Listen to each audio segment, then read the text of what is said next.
शांब सदाशिव, जय महाकाल। कैसे हैं आप सभी शिव भक्त? आप सभी शिव भक्तों को मेरा प्रणाम। मेरे देव आदिदेव महादेव और मैया पार्वती जी का आशीर्वाद सभी शिव भक्तों पर बना रहे, आपके सारे कष्ट दूर हो, यही मैं महादेव से प्रार्थना करता हूं। देखिए, हम सबको पता है कि आज का दिन 30 मार्च 2026 का ये वो दिन है जिस दिन बन रहा है बहुत बड़ा महासंयोग। सोमवार के दिन की प्रदोष का दिन, ये वो दिन है जो शिव और मैया पार्वती जी के मिलन का दिन होता है। जब किसी भक्त के जीवन के कष्ट दूर नहीं हो रहे हैं, दुख दूर नहीं हो रहे हैं, दुख के आंसू सूखने का नाम नहीं ले रहे हैं, घर में सुख नहीं, वैभव नहीं, संपदा नहीं, धन नहीं आ रहा, कोई कामना आपकी अधूरी है, तो आज की रात्रि शिव पार्वती मिलन दीपक जलाना बिल्कुल भी मत भूलना। जिस कामना से करोगे जरूर पूरी होगी।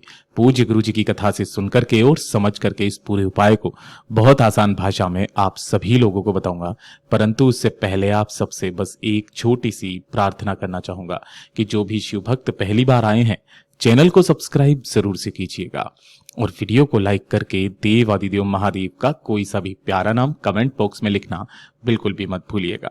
इस पूरे वीडियो में हम 3 महा उपायों के बारे में बात करेंगे जिन्हें आपको आज की रात्रि कर ही लेना है, तो ध्यान से सुनना है और समझने की कोशिश करना है। सबसे पहले बात करते हैं हमारे पहले वाले उपाय कि अगर आपकी कोई इच्छा है ना, कोई कामना, कोई हृदय की बात बाबा तक नहीं पहुंच रही है, कोई मनोवांछित फल की कामना है, आप चाहते हो कि बाबा बस मेरी ये काम पूरी हो जाए, इसके अलावा मुझे जीवन में कुछ नहीं चाहिए, तो मात्र एक बेलपत्र आपको लेना है। केवल एक बेलपत्र जो कहीं से भी खंडित कटा फिटा ना हो, इस चीज का ख्याल रखना। नीचे की डंडी आपको तोड़ना नहीं है। और इसी के साथ में आपको लेना होगा 1 लोटा शुद्ध जल अपने घर का। केवल ये 2 चीजें आपको लेकर के शिवरात्रि के दिन किसी भी समय पर, सबसे सुंदर समय बताया प्रदोष काल का समय, जब सूर्यास्त हो रहा हो उससे 45 मिनट पहले और 45 मिनट बाद का जो समय होता है, उस प्रदोष काल के समय इन दोनों चीजों को लेकर के किसी भी बेलपत्र पेड़ के पास में पहुंच जाना। ठीक है, जैसे ही आप यहां पर पहुंचोगे, कोशिश करना एक गाय के घी का गोलबाती का दीपक अपने सम्मुख में जरूर लगा दीजिएगा और यहीं बैठ करके अपने दाहिने हाथ को आगे करके, ध्यान रखना, अपने दाहिने हाथ को आगे करके 1 लोटा जो शुद्ध जल आपने लिया है, सबसे पहले बेल पत्र को अपने दाहिने हाथ की हथेली पर इस तरीके से रखना कि डंडी आपकी तरफ रहे, बीच वाली पत्ती आपकी बीच वाली उंगली पर रहे, और साथ ही साथ 1 लोटा जल का जो आपने लिया है वो इसी के ऊपर आपको रख लेना है। ठीक है, अपने दाहिने हाथ में इसको लेकर के महादेव से कामना करना, इच्छा बोलना और वहीं बैठ करके शिव शक्ति का स्मरण करके 108 बार जो महादेव का मंत्र आता है उस महादेव का मंत्र को आपको बोलना है और बोल करके इन दोनों चीजों को ढोक दे करके लेकर के किसी भी शिवलिंग के पास में पहुंच जाना है। जैसे ही आप यहां पर पहुंचोगे, उत्तर दिशा नॉर्थ डायरेक्शन की तरफ मुख करके खड़े होना। जो सबसे पहले आपने एक बेलपत्र लिया है, उस एक बेलपत्र को तो आपको अलग से रख देना है। ठीक है, और जो 1 लोटा शुद्ध जल है, दोनों हाथों में लेकर के ओम नमः शिवाय, श्री शिवाय नमस्तुभ्यम पंचाक्षरी मंत्र या षडाक्षरी मंत्र का स्मरण करते हुए पहले उस 1 लोटा जल को समर्पित करना।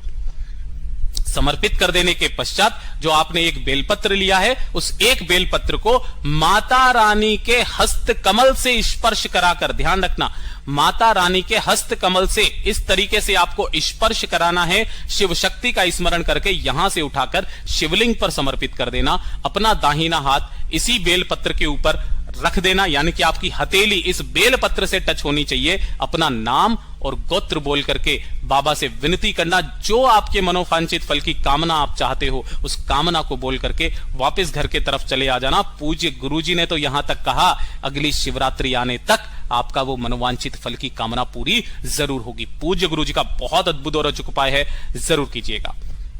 बात करते हैं दूसरे वाले उपाय की, और ये दूसरा वाला उपाय मेरे सभी उन भाई बहनों के लिए है जिनके जीवन के अनचाहे दुख खत्म नहीं हो रहे हैं।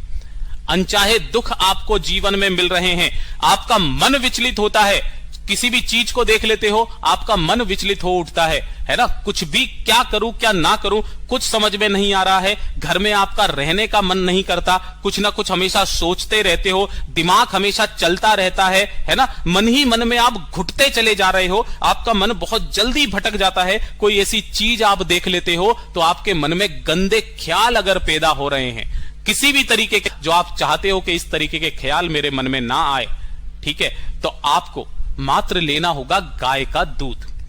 कैसा दूध होना चाहिए? होना चाहिए कच्चा दूध, ठीक है, जिसे एक भी बार गर्म नहीं किया गया हो, और किसी भी एक स्टील के कलश में, ध्यान रखना, किसी भी एक स्टील के कलश को पूरा का पूरा इस गाय के कच्चे दूध से भर लेना। केवल आपको ये लोटा लेकर के पहुंच जाना है भोले बाबा के मंदिर में, शिवलिंग के पास। जैसे ही आप यहां पर पहुंचेंगे, उत्तर दिशा, नॉर्थ डायरेक्शन की तरफ मुख करके खड़े हो जाना। दोनों हाथों में उस दूध वाले कलश को पकड़ना। सबसे पहले अपना नाम और गोत्र बोलना, नियम पूरा उसी तरीके से फॉलो करना, ठीक है। सबसे पहले नाम और गोत्र बोलना, जिस शिवरात्रि की तिथि को कर रहे हो उस शिवरात्रि की तिथि और वार को बोलना, और उसके बाद इस संपूर्ण दूध को केवल और केवल शिवलिंग पर समर्पित करना। और इसको समर्पित करने का भी एक नियम जो पूज्य गुरुजी ने बताया, इस चीज का ख्याल रखना कि जिस शिवरात्रि के दिन आप कर रहे हो, चाहे रात्रि के 12 बजे करो, सबसे सुंदर समय पूज्य गुरुजी ने बताया 9:15 पर। जब भी आप इस दूध को शिवलिंग पर समर्पित करोगे ना, आपके दूध की धार टूटनी नहीं चाहिए। धीरे धीरे करके अवधूतेश्वर महादेव का स्मरण करते हुए, ओम नमः शिवाय, श्री शिवाय नमस्तुभ्यम बोलते हुए इस संपूर्ण दूध को केवल शिवलिंग पर समर्पित करना। जो शिवरात्रि पड़े, जो प्रदोष पड़े और जो सोमवार पड़े, आपके जीवन के सारे अनचाहे दुख खत्म होंगे, आपका मन विचलित होना बंद हो जाएगा, गंदे ख्याल आना बंद हो जाएगा। पूज्य गुरु जी का इतना अद्भुत और अचूक उपाय है ये। जो शिवरात्रि पड़े, जो सोमवार पड़े, जो प्रदोष पड़े, करना स्टार्ट कीजिएगा। इसका फर्क आपको मात्र 7 दिन के अंदर अंदर पता चलेगा। पूज्य गुरु जी का बहुत अद्भुत और अचूक उपाय है, जरूर करना।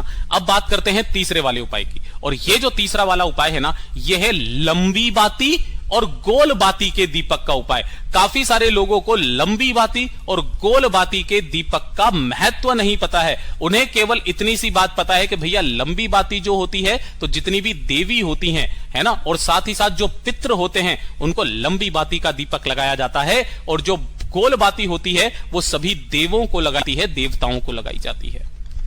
लेकिन इन दोनों का क्रम आपकी कामना को लेकर के, साथ ही साथ धन की प्राप्ति को लेकर के होता है। पूज्य गुरुजी ने कहा, जो शिवरात्रि पड़े, जो प्रदोष पड़े, जो सोमवार का दिन पड़े, केवल एक लंबी बाती का दीपक, ध्यान रखना, केवल एक लंबी बाती का दीपक, जिसके अंदर लंबी बाती लगानी है और इसके अंदर भरना है घी, और साथ ही साथ एक गोल बाती का दीपक। ये 2 दीपक, एक गोल बाती का दीपक, शाम के समय प्रदोष काल में 1 लोटा शुद्ध जल, ध्यान रखिएगा, 1 लोटा शुद्ध जल अपने घर का, और थोड़ा सा मिठाई का भोग। पूज्य गुरुजी ने कहा, अगर मिठाई का भोग नहीं है, थोड़ा सा गुड़ ले लो, शक्कर ले लो, ठीक है। इन दोनों दीपक को लेकर के थोड़ा सा मिठाई और 1 लोटा शुद्ध जल लेकर के किसी भी बेलपत्र पेड़ के पास में जाना, ठीक है। किस समय पर जाओगे? प्रदोष काल में। अगर आपके घर में धन की कमी है, संपदा की कमी है, और किसी भी चीज की आप जब वृद्धि करने की कामना करते हो, है ना, धन की, संपदा की, वैभव की वृद्धि, ऐश्वर्य की वृद्धि, तब इस बेलपत्र पेड़ के नीचे लंबी बाती का दीपक लगाया जाता है, क्योंकि इन दिनों में माता लक्ष्मी का वास इस पेड़ की जड़ों में होता है। और जो व्यक्ति लंबी बाती का दीपक माता लक्ष्मी के नाम का उत्तर दिशा की तरफ बत्ती करके लगा करके जाता है अपने घर पर, वो माता लक्ष्मी को अपने साथ लेकर के जाता है। तो पहला दीपक आपको लंबी बाती का बेलपत्र पेड़ के नीचे लगाना है, और जो दूसरा दीपक है वो आपको शिवालय की चौखट पर जो आप लगाओगे, वो लगाओगे गोल बाती का। तो यह क्रम होता है जब आप धन की कामना से किसी उपाय को करते हो, और अगर आपकी कोई हृदय की बात, कोई कामना पूरी नहीं हो रही है, तो बेलपत्र पेड़ के नीचे भी गोल बाती का दीपक लगाया जाता है।